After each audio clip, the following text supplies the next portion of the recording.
আসসালামু আলাইকুম, সবাই কেমন আছেন? আশা রাখি সবাই বেশ ভালো আছেন, আমরাও ভালো আছি। আজকের ভিডিওটা কিছু কেনাকাটা থেকে শুরু করে দিলাম। তো আজকে একটু মার্কেটে বের হওয়া হয়েছে, তো এখান থেকে কিছু কিনবো আর কি। মানে আমার ভাইয়ের জন্য কিছু কেনাকাটা হয়েছে, আমার বড় ভাইয়ের জন্য।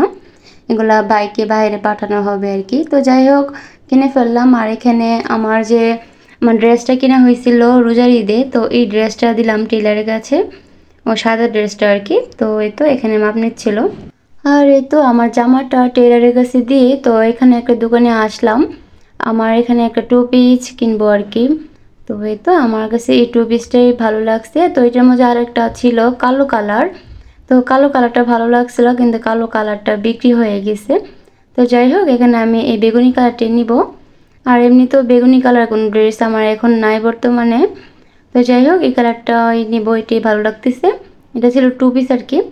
তো যাই হোক, এগুলো নাকি নতুন বের হয়েছে। আর এই ভাইয়ের দোকান থেকে এর আগেও আমি অনেক কিছু নিলাম। এর আগেও একটা টু পিস নেওয়া হয়েছে, তারপর লং গেঞ্জিগুলো আছে এইগুলো নেওয়া হয়েছে, তারপর আর অনেক কিছু নেওয়া হয়েছে।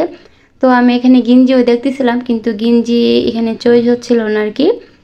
আর এখানে আমি টু পিসের সাথে আমি একটা হিজাব ওড়না নিব আর কি। তো আমার কাছে মনে হচ্ছে যে এটার সাথে হিজাব ওড়নাই ভালো লাগবে। তো প্রথম আমার এটা নেওয়া হয়েছিল, তো তারপর আম্মা আবার এটা বের করছে, তো এই কালারটি মনে হচ্ছে ভালো লাগবে, তো এটাই নেওয়া হয়েছে। আর হ্যাঁ, আজকে আমার আম্মাকে নিয়ে মার্কেটে বের হওয়া হয়েছে। তো মার্কেটে বা কোথাও গেলে আমার আম্মাকে নিয়ে এখন বেশিরভাগ বের হওয়া হচ্ছে, কারণ ও এখন ওর কাজ নিয়ে খুবই বিজি থাকে, এজন্য ওকে নিয়ে বের হওয়া হয় না। আর এখন কিছু কেনাকাটা করার পর আম্মা বলতেছিল কি খাবি খা।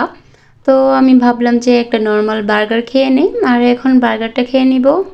বার্গারটা খাওয়ার পর আমরা এখন চলে আসলাম কিছু মাসিক বাজার করব আর কি। এই মাসে মাসিক বাজারটা কিছুটা কমই ছিল, কারণ গত মাসে অনেক বাজার করা হয়ে গেছিলো, এগুলো রয়ে গেছে। তো বাসে যেগুলো ছিল না, তো ঈদ উপলক্ষে কিছু কেনাকাটা আর কি এগুলা। তো যাই হোক, বাজার টাজার করে মার্কেট করে তো বাসায় চলে আসলাম। এখন আমার আম্মার বাসায় আছি। তো এখন আমি প্রথমে আমার বাইয়ের শপিংগুলো দেখাই। এখানে আমার ছোটো বাইরও আছে। তো এই তো এখানে বাইরের জন্যে, বাইরে যারা থাকে তারা মনে হয় বেশিরভাগ গেঞ্জি পরতেই পছন্দ করে। আমার ভাই তো বেশিরভাগই গেঞ্জি পরে, ভাই সবসময় বলে যে গেঞ্জি দেওয়ার জন্য, শার্ট তেমন একটা পরে না।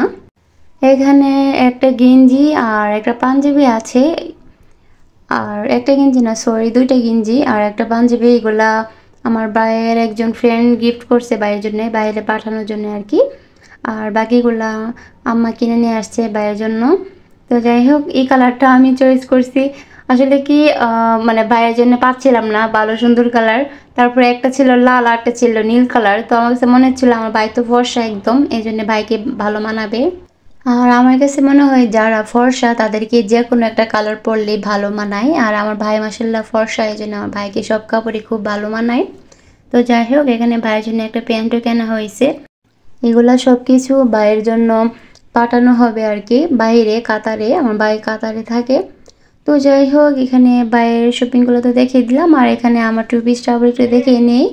এই টু পিসের কাপড়টা খুবই ভালো ছিল, আমার কাছে তো ভালোই লাগছে। আর এই হিজাব ওড়নাটা আনা হয়েছে, এই হিজাব ওড়নাটা নতুনই বের হয়েছে। আর এই টু পিসটাও নাকি নতুন বের হয়েছে, কিন্তু কথা হলো এটা তো রেডি জামা ছিল, এটা অনেক ঢিল লাগে আমার, এটাকে আবার অনেক চাপাতে হবে।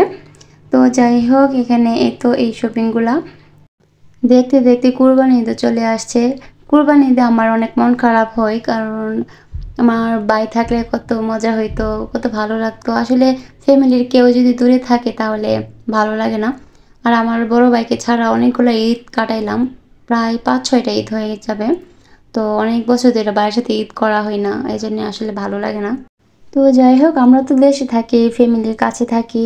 তো যারা প্রবাসে থাকে, যেমন আমার ভাই, তো এদের তো কষ্টটা আরও অনেক দ্বিগুণ বেশি। তো রাত্রেবেলা আর কোনো ভিডিও করি নাই। এখানে ছিল পরের দিন সকালবেলা। তো আমি ঘুম থেকে ওঠার পরই নাস্তাটা করে নিলাম অফ ক্যামেরায়। এখন আমি বাজারগুলো আগে গুছিয়ে নিব। তো এই তো এই বাজারগুলোই টুকটাক যেগুলো আমার প্রয়োজন এগুলো কেনা হয়েছে।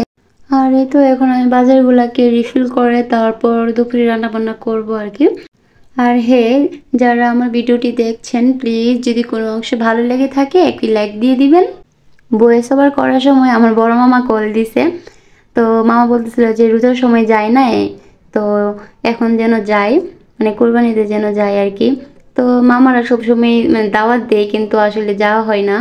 রোজার ঈদে যাইতে পারি নাই, কারণ রোজার ঈদে মানে ওর মানে বন্ধটা কম ছিল, এই জন্য কোথাও বেরোতে যেতে পারি নাই। তো দেখা যাক এখন যেতে পারি কি না। আর ও তো মানে সারা মাস মানে চাকরি করে, তো ঈদের সময় কয়েকদিনের অফ পাইলে মানে ও ক্লান্ত হয়ে যায়, ও একটু মানে বিশ্রাম নিতে চায় আর কি। গতকাল মেজো মামা কল দিছিল, আসলে ঈদ আসলে সব মামারাই অনেক জোর করে বলে যাওয়ার জন্য। এমনি তো বলে যায় না কেন যায় না কেন, মামনিরও কল দিই আর মামাতো বোনরাও তো বলি। তো সবসময় আসলে বেড়াতে মানে যাইতে পারি না। তো আলহামদুলিল্লাহ আমার মামারাও খুব ভালো, আমাদের খুব ভালোবাসে। তো যাই হোক, এখানে আমি বাজারগুলো গুছিয়ে নিচ্ছি। আমরা তো রোজার ঈদ কিন্তু বিবারেই করলাম, আর কুরবান ঈদ মনে হয় বিবারেতেই করতে হবে, কারণ আসলে অনেক কারণ, পার্সোনাল কারণ আছে। তো আমি এগুলো নেক্সট কোনো ভিডিওতে আপনার সাথে শেয়ার করব। আসলে যেহেতু লাইফস্টাইল ব্লগ করি আর এখানে আমাদের জীবনে যা ঘটে তাই তো শেয়ার করি, তাই না? আচ্ছা যাই হোক, এখন আর কথা না বাড়াই, তো পরবর্তী কোনো ভিডিওতে বলবো। আর এখানে বাজারটা গুছিয়ে তো রান্না বান্না করতে চলে আসলাম। এখানে আমি বরবটি আর আলু দিয়ে একটা ভাজি করব, আর এখানে আমি পাঙ্গাস মাছ ছোট ছোট করে কেটে নিলাম, এটা দিয়ে আমি একটা ভুনা করব আর কি। এই ভুনাটা ভালোই লাগে খাইতে। ও যে একবার বড় এক পাঙ্গাস মাছ নিয়ে আসছিল, এই পাঙ্গাস মাছ এখনো শেষ হয় নাই। আর এই পাঙ্গাস মাছে এত তেল, মানে বড় পাঙ্গাসে মনে হয় তেলটা প্রচুর থাকে। আমার কাছে তো একবারে মানে ভালোই লাগতেছে না মাছটা খাইতে, এটা শেষও হচ্ছিল না, অনেক বড় ছিল।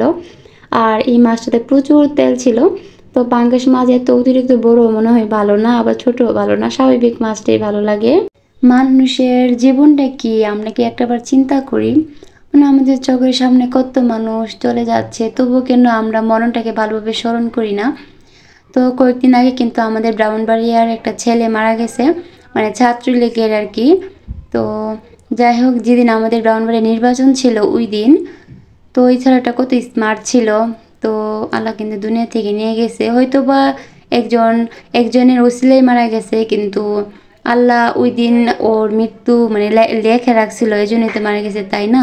তারপর আবার কয়েকদিন আগে তো আর.এস. ফাহিম চৌধুরী, মানে ওনাকে মনে হয় অনেকেই চিনেন, তো মানে বাইকার আর কি। তো ওনার যে ক্যামেরাম্যান, তো আজিজ মনে হয় নাম, ওই ছেলেটা কিন্তু মারা গেছে।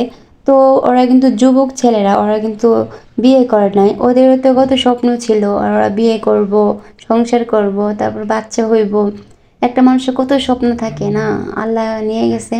আসলে ভাবতে আমার খুব কষ্ট লাগে, আর এগুলো ভাবলে আমার কান্না আসে। আমি যখন মোবাইলে দেখি না যে মারা গেছে, এগুলো দেখলে আমার কান্না আসে। আমি জানি না আমার মতো আসলে কে কে আছেন, আর এগুলো কিন্তু আসলে খারাপ লাগার বিষয়।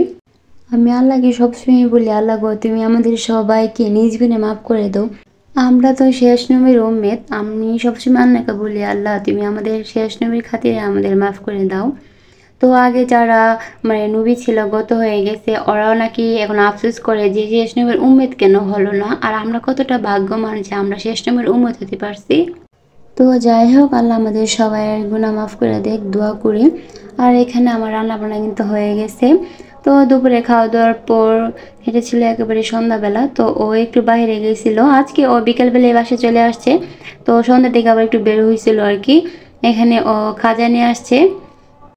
এই খাজাটা কিন্তু আমি খুব সুন্দর করে বানাইতে পারি, আর আমার হাতের খাজা খুব সুন্দর হয়। আমি বলতেছিলাম যে তুমি কেন কিনে নিয়ে আসলে, আমি বানাইতাম। আর এটা বানাইতে কিন্তু মানে একটু পরিশ্রম হয়, কিন্তু খাইতে খুবই মজা হয়। তো ঠিক আছে, আল্লাহ হাফিজ, আসসালামু আলাইকুম।